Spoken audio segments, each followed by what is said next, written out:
institutions come home to co-create Pakistan's future through knowledge, innovation, and collaboration. Let me first congratulate each of you for being selected to participate in this 6-week internship program out of a very competitive group of over 2,000 applicants. And I can very confidently say that it was not easy for us to select a cohort or group of 31 successful candidates out of this 2,000 applicants who were all outstanding in their own merit. So the ones who have not been selected, I would say that they can just say that it was a human error that they got dropped. Otherwise, they also had a very strong merit. You represent the intellectual cream of our nation's youth. And this initiative reflects our firm belief that the future of Pakistan must be co-authored by our local and global talent. We are living in a moment of both profound change and historic opportunity. Pakistan, like other countries, faces economic, environmental, geopolitical, and institutional headwinds. But we also stand at the edge of transformation if we are bold, strategic, and inclusive.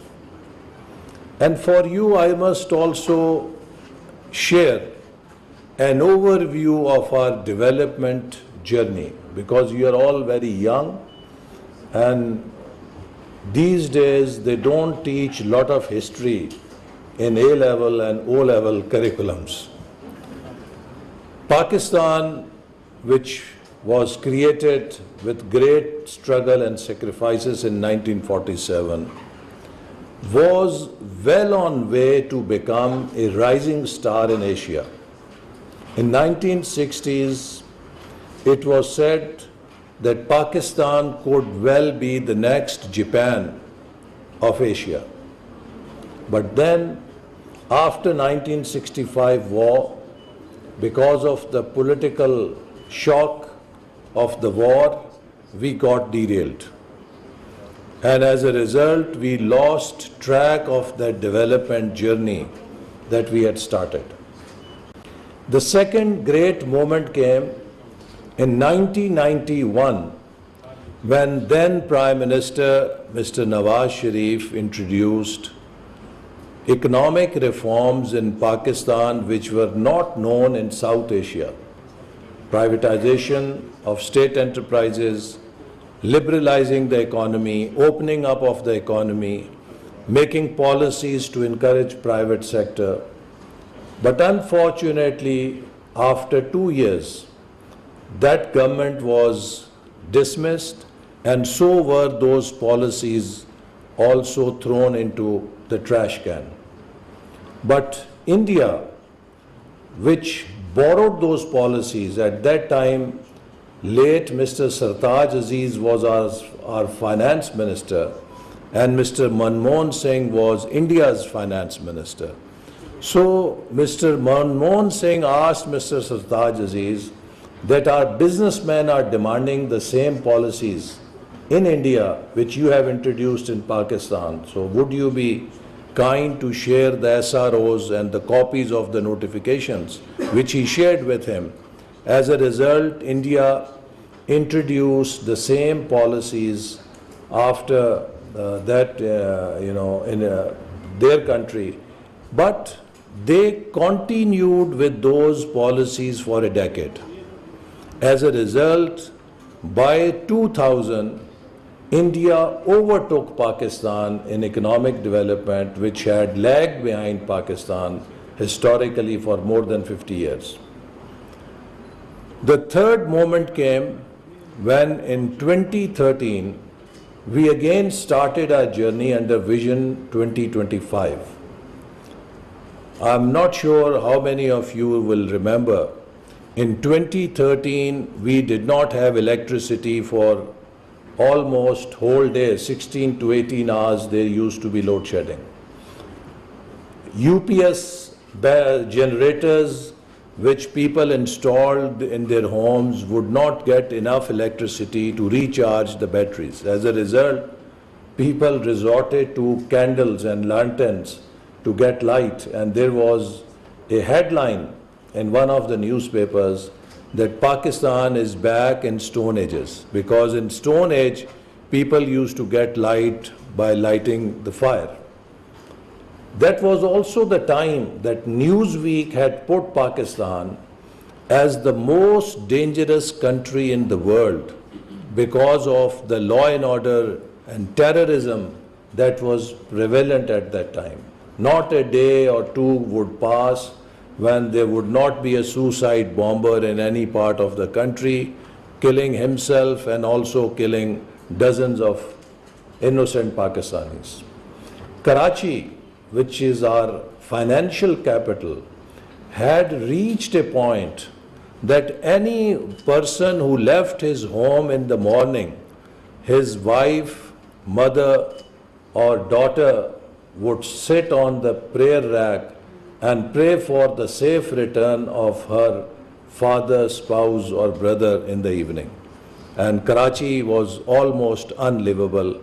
On any day, if we had in the news that today there were single digit killings in Karachi, people would take sigh of relief that today was a peaceful day.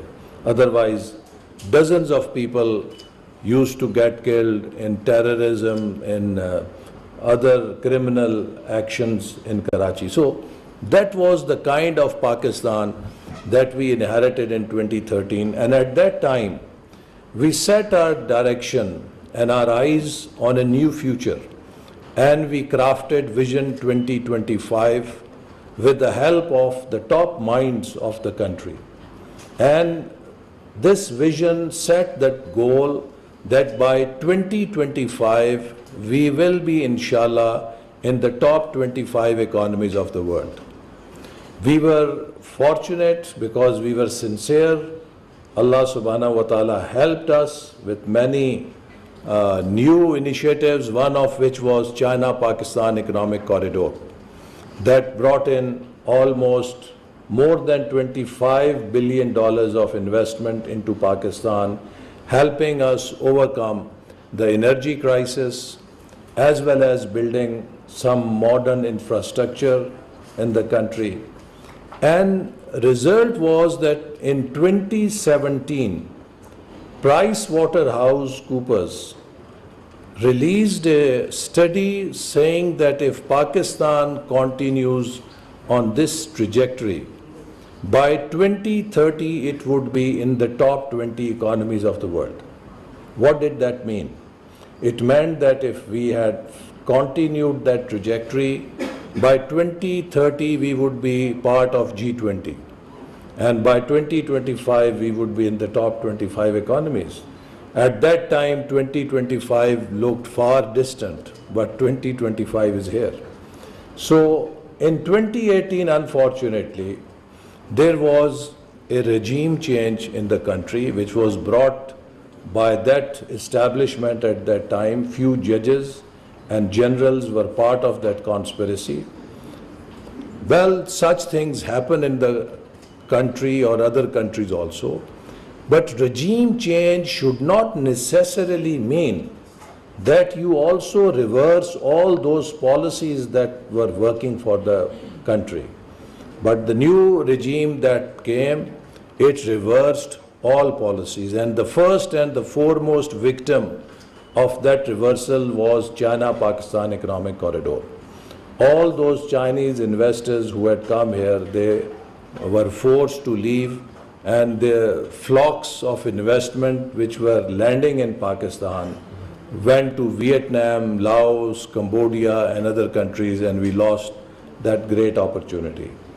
For 4 years, we did not have any alternate plan.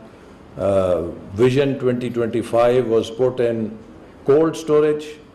The only narrative for 4 years nation could hear was that everyone not with the government was Chor and Daku. And I also was labeled as one of the Dakus and put in the jail, in Adiala jail, for constructing a sports complex in my district. Unfortunately, as a result of that victimization that was carried out, the whole government machinery stopped working. In this very ministry, which I left in 2018, officers were called to NAB headquarters and pressurized that you must give statement against the minister, otherwise we'll put you in jail.